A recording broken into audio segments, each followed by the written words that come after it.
Avant tout, abonnez-vous sur notre chaîne et partagez nos vidéos.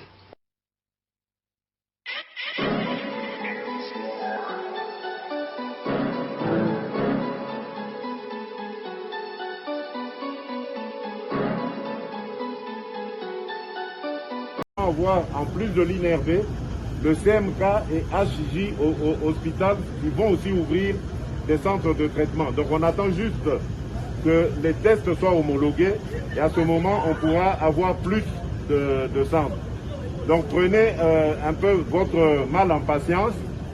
Ça prendra un peu plus de temps, mais le but c'est de vous guérir complètement et de vous ramener sans danger dans vos foyers, dans danger de contagion. Oui. 3 mois, 4 mois ici, la vie sociale, on arrive, on a des familles. Ça fait 3 mois.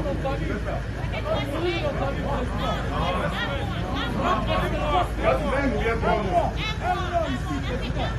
Vous avez fait un mois. Pourquoi il y a le Pourquoi? À cause des tests.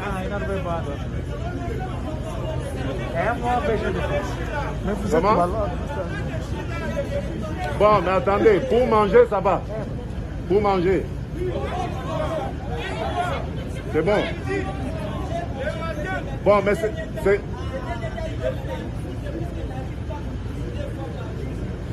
Vous ne mangez qu'une fois par jour. Mais lui m'a dit 3 fois. Non, c'est 3 fois. 3 fois, 3 fois. Non, mais il est en train de dire... Pas 3 fois. Attends. 3 fois va arriver. Il mange 3 fois. Hein? Il mange 3 fois. 3 fois? Oui. Mais pourquoi ils disent une fois? Bon, c'est eux, ils mangent.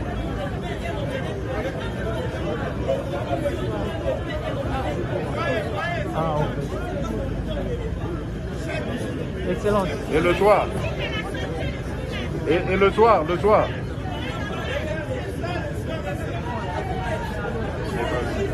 Excellent, je m'excuse beaucoup.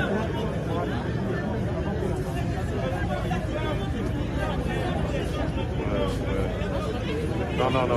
Vous entendez ça? Vous devez changer ça. Donnez même du lait ou quoi, mais pas du lait. S'il y a des diabétiques parmi eux... On contrôle le diabète. Donnez même du lait ou je sais pas moi, mais pas de... Oui.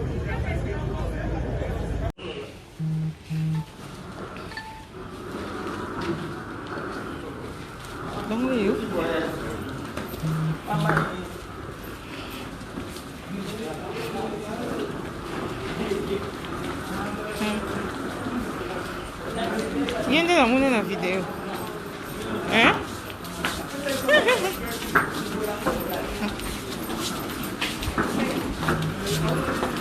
Niende na mune na video. Lobana awa toyo. Awa obimi osepeli mer. Ya na sepeli fala kana sa video ana. Oh, mon contenu là banda eba makambo banda le kanate. Da muto tali video. On demande sur le chat, il a réagi. Ça, c'est un peu président. Après, si vous n'avez pas de résultat, après, si vous avez un résultat, ok, il y a. Malobi, vous allez combien de tests? Vous allez combien de tests? 4 tests. Oui. Ah, en hôpital, vous allez combien de jours? Ça allait 25 jours à peu près. C'est quoi, Malobi? Au coquille au bima? Na coco bima, oui.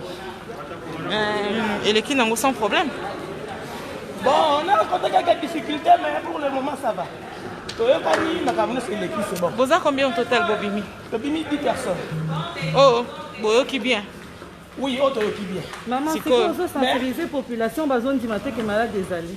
Maman, Ezali. Si tu m'as dit que la maman. Je n'arrivais pas à respirer. Là, qui n'a tout mon corps à ma casse. Pardon? Comment ça va? Ah, le beau boxing.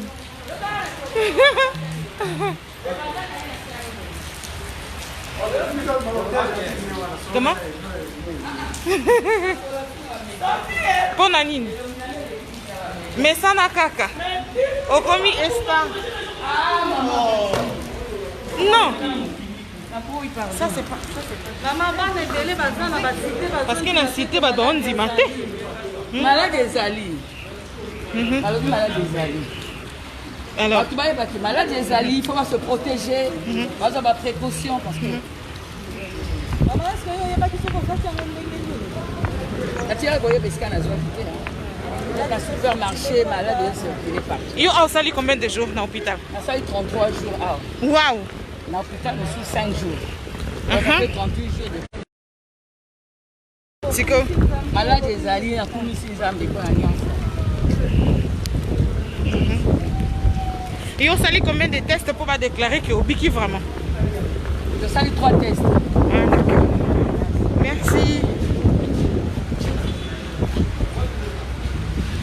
Voilà, c'est que va lobby le col au bel niveau. Est-ce que c'est possible que aux autres sous malades en gopé? N'engo Obiki, bien comme immunisé. Bon, on ne peut pas faire une stratégie. Quand on peut il faut continuer à se protéger. Comment on peut utiliser l'hôpital? Quand on peut aussi mis sur le cœur de corruption, on va voir que si on va quand on peut, il faut d'abord se désinfecter. Mais parce que nous sommes dans quelques jours, il y a réticence. À part que si on donne ok, et là quand bosse au salle les années. Il faut là nous allons la bilamba na lati. Va changer bilamba. Na famille na ozaka yumo mtozwa ki malade wana. Hôpital, parce que qui suivi là dedans. Banani. Bata INPS. INPS. OK. Très Nous avons bien. vraiment suivi les enfants pendant 12 jours. Donc tu confirmes au Kinois que malade des arts va mi battre là. Malade des ali, on a belle yango. Malade des ali. Merci. Ah. Mais baninga msusu baoze ya ba résultat batikali. Oui, madame.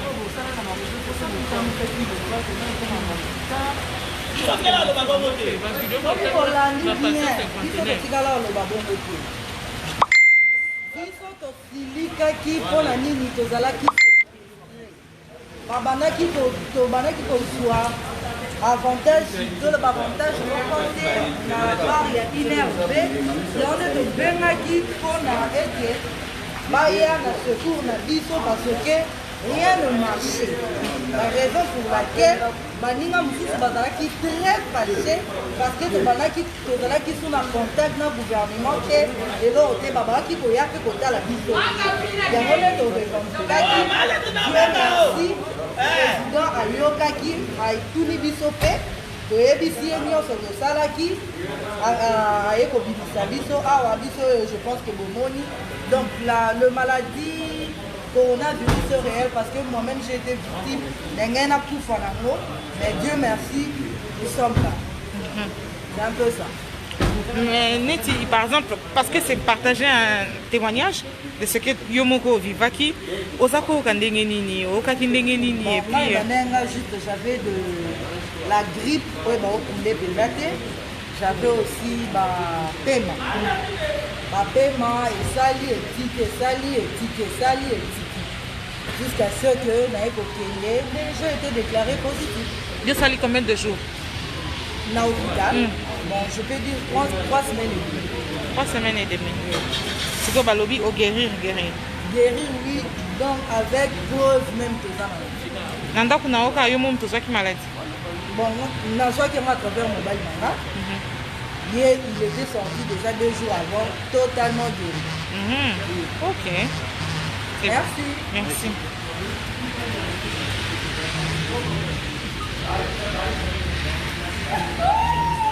Donc Tokyo le banque botika là qui apprend à likamwa mbongo. Oui. Parce que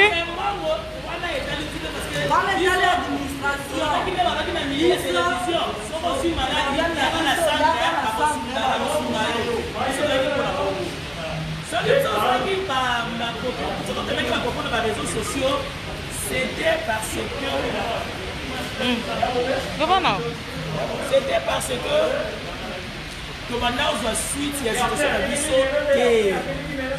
c'est ça le problème donc autoudi awa réponse c'est ça autoudi maintenant on a réponse c'est ça une personne réponse c'est ça nous devons nous exprimer pour soit solution heureusement écoute nous se fait Dieu sikoyo na cité to na Congo image à l'hôpital du cinquantenaire, ils en étaient, tout le monde est sali. Bino hôpital on est bien et ça le rabat. Est-ce que beaucoup confirmé que est-ce que l'hôpital du cinquantenaire est beau traité par maladie n'est pas bazolo baloba que non qu'aucun hôpital ou en a été. Le problème est que quand on est abandonné pendant qu'on m'a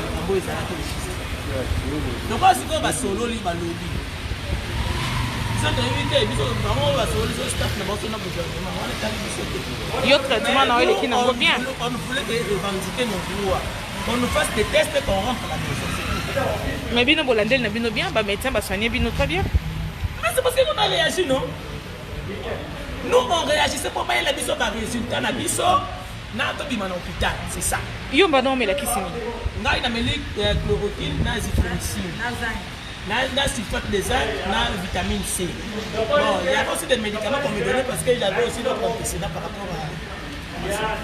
Okay. Merci maman. Merci.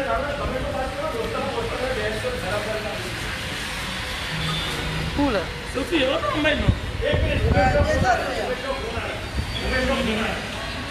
C'est bon. Merci.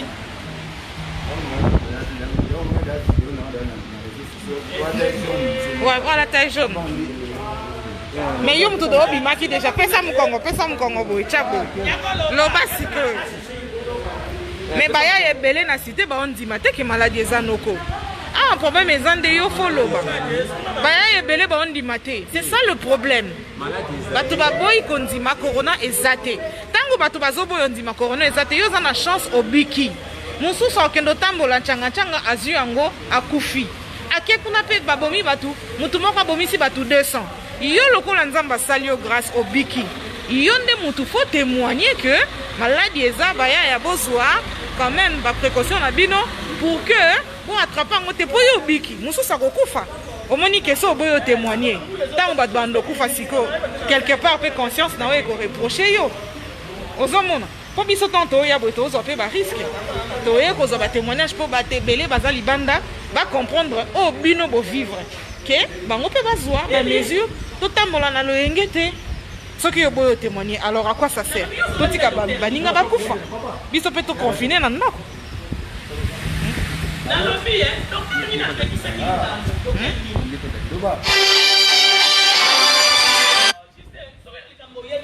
donc yo pose qui na kati wana mais au moins la maladie existe. La maladie existe.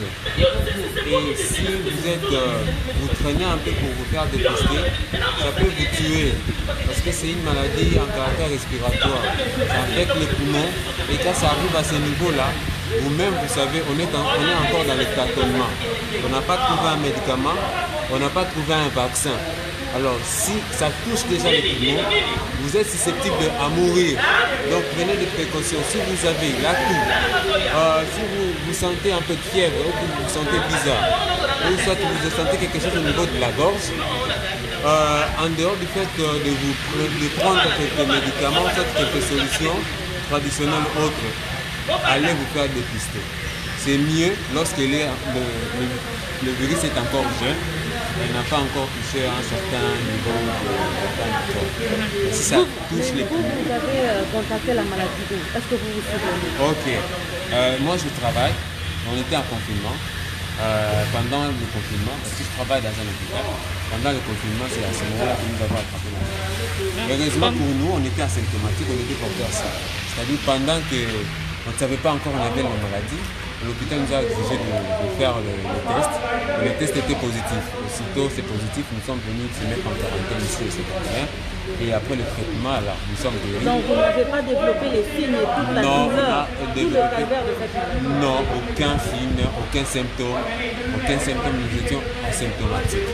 Alors c'est pourquoi j'encourage aussi les autres qui sont à la cité. Vous pouvez vous croire en bonne santé. Vous pouvez vous croire que je n'ai pas le virus, c'est juste. Mais il y a aussi des porteurs sains. Hein? Vous pouvez l'avoir parce que vous avez les anticorps forts. Et même vous pouvez passer 14 jours d'incubation, vous ne sentez rien. Mais le plus dangereux, c'est quoi? Chez vous, les anticorps peuvent résister jusqu'à ce que le virus disparaisse. Mais vous êtes aussi porteur, c'est-à-dire que vous pouvez contaminer les autres.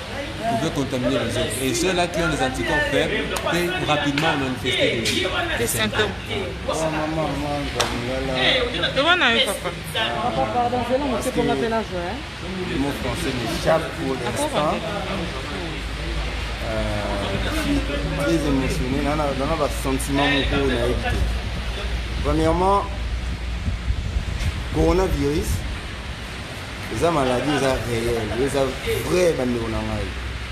Malgré que nous avons compte ya musala, nous avons dépisté qui biso kuna, malamoko, bamoni qui est positif. Donc l'équipe a riposte. Dans le salon, on a la réserve de l'hôpital. Mais tout ça, l'autorisation à riposter, parce qu'il y a un cinquantenaire. On a aussi un traitement approprié, on a bimé, négatif, après traitement. Coronavirus, ils ont boma. Mais coronavirus, et coronavirus, ceux qui ont dit va traiter. Coronavirus, et il m'a rappelé malamment au téléphone de Kanoussa. Moi, depuis que je suis positif, si je suis traitement, si je suis traitement, je suis ni fièvre, je suis ni malaise, mais j'étais positif. Ce qui veut dire que si vous êtes malade, il faut se faire dépister. Va tester, va checker. Parce que vous en avez, vous ignorez. Maintenant, vous allez expliquer à un médecin que et comme il va voir mon c'est pas poumon et tout et compliqué tout le monde va ndé kusi ba kufi na négligence wana ici ba kufi na orgueil va traiter na ndaku à ce traitement na ndaku alors les maladies à somo les maladies à sonité bo sala makasi boya na hôpital c'est cinquantenaire bo za traitement Olia est bien. Vous s'inquiétez, côté Olia, Olala, c'est calme. Vous allez calme jusqu'à 10 jours à traitement ici. Vous va prélever au 10e jour du résultat. C'est un négatif. Vous avez une double bien que tu passes moins 2 jours à moins retard par rapport au résultat à 1h, exactement retard. Le président a intervenu, m'a remis sur le bien. Bien Boyasima. Pour le traitement bien na délai. C'est un peu ça. Oui, la chloroquine parce que test est positif. Après avoir comme la chloroquine, azithromycine, zinc, vitamine C, 10 jours. Vous prélevez 12e jour, c'est négatif. Chloroquine de ici. Merci beaucoup.